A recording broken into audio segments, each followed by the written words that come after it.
Hi అండి. ఈరోజు ఫిబ్రవరి 14 black day, Valentine's day, అలాగే వసంత పంచమి అంటే సరస్వతి పూజ. ఒక రోజులో ఇన్నున్నాయి. వీటన్నింటితో పాటు నా లైఫ్లో జరిగిన ఒక బెస్ట్ మూమెంట్ కూడా ఉంది. అదేంటంటే ఇదే రోజున 5 సంవత్సరాల క్రితం నాకు సీమంతం ఫంక్షన్ జరిగింది. పుట్టినరోజులు, పెళ్లి రోజులు సంవత్సరానికి ఒకసారి వస్తాయి. కానీ ఆడవాళ్ళ లైఫ్లో ఈ సీమంతం ఫంక్షన్ మాత్రము 1 లేదా 2 సార్లు మాత్రమే జరుగుతుంది. 5 సంవత్సరాల క్రితము మా పిల్లలు నా బొజ్జలో హాయిగా ఉండి కదులుతూ ఆకలేస్తే కిక్స్ చేస్తూ ఉండేవాళ్ళు. ఇప్పుడు మాత్రము వాళ్ళలోనే వాళ్ళే కిక్స్ చేసుకొని గిచ్చుకొని ఫైటింగ్లు చేసుకుంటున్నారు. అప్పుడే మా పిల్లలకు కూడాను త్వరలోనే 5 సంవత్సరాలు కూడా కంప్లీట్ అయిపోతున్నాయి. అప్పుడే మా పిల్లలు ఎంత పెద్దలు అయిపోయారా అనిపిస్తుంది నాకు.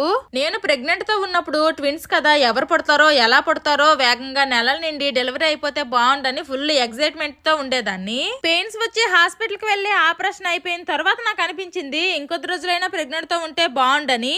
ఎప్పటికన్నా సరే డెలివరీ అయితే తప్పదనుకోండి. Bye bye.